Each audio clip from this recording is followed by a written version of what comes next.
South Korea has begun installing the first part of its advanced indigenous surface-to-air missile system. Considered the South Korean equivalent to the U.S. Patriot system, it's built to counter possible attacks from the north. Our Lee Seung-jae reports.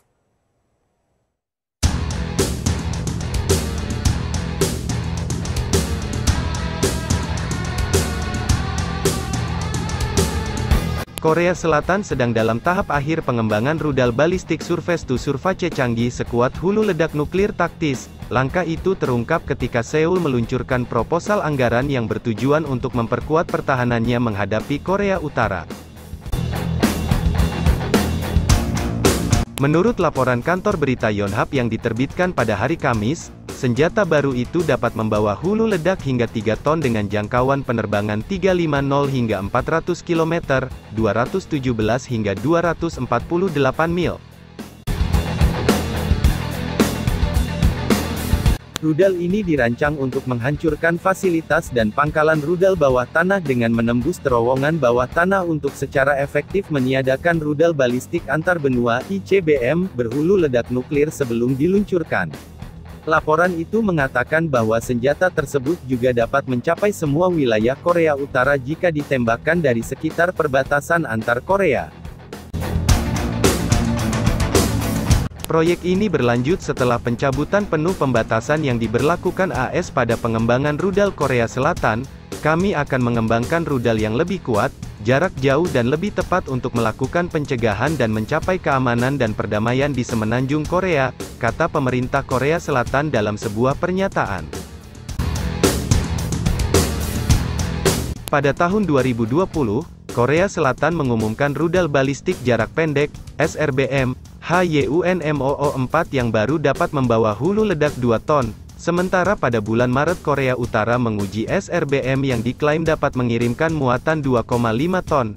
HYUNMOO-4 adalah rudal terbesar Korea Selatan. Menyusul penghentian pedoman, kami akan melakukan pencegahan terhadap potensi ancaman dan meningkatkan kemampuan serangan terhadap target utama, bunyi pernyataan Kementerian Pertahanan. Para analis diplomat dan pejabat militer mengatakan sebelum dekade ini berakhir, Asia akan dipenuhi dengan rudal konvensional yang terbang lebih jauh dan lebih cepat, menghantam lebih keras dan lebih canggih dari sebelumnya, perubahan yang mencolok dan berbahaya dari beberapa tahun terakhir. Secara keseluruhan cetak biru pertahanan Korea Selatan menyerukan pengeluaran 315,2 triliun won, 273 miliar dolar Amerika Serikat, dalam 5 tahun ke depan, peningkatan rata-rata 5,8% tahun ke tahun, karena terus meningkatkan pertahanannya di tengah ancaman dari Pyongyang. Pada hari Jumat, tanggal 3 September tahun 2021, sebuah laporan Badan Energi Atom Internasional, IAEA, mengatakan telah mendeteksi indikasi sangat mengganggu bahwa reaktor nuklir utama di Kompleks Utama Yongbyon, Korea Utara telah beroperasi sejak Juli. Kementerian Pertahanan Korea Selatan mengatakan bahwa untuk menghentikan provokasi dari jarak jauh, Seoul akan secara tajam meningkatkan jumlah pencegat yang menargetkan rudal jarak menengah dan jarak jauh. Karena itu berusaha untuk mengembangkan sistem pencegatnya sendiri, serupa Iron Dome Israel.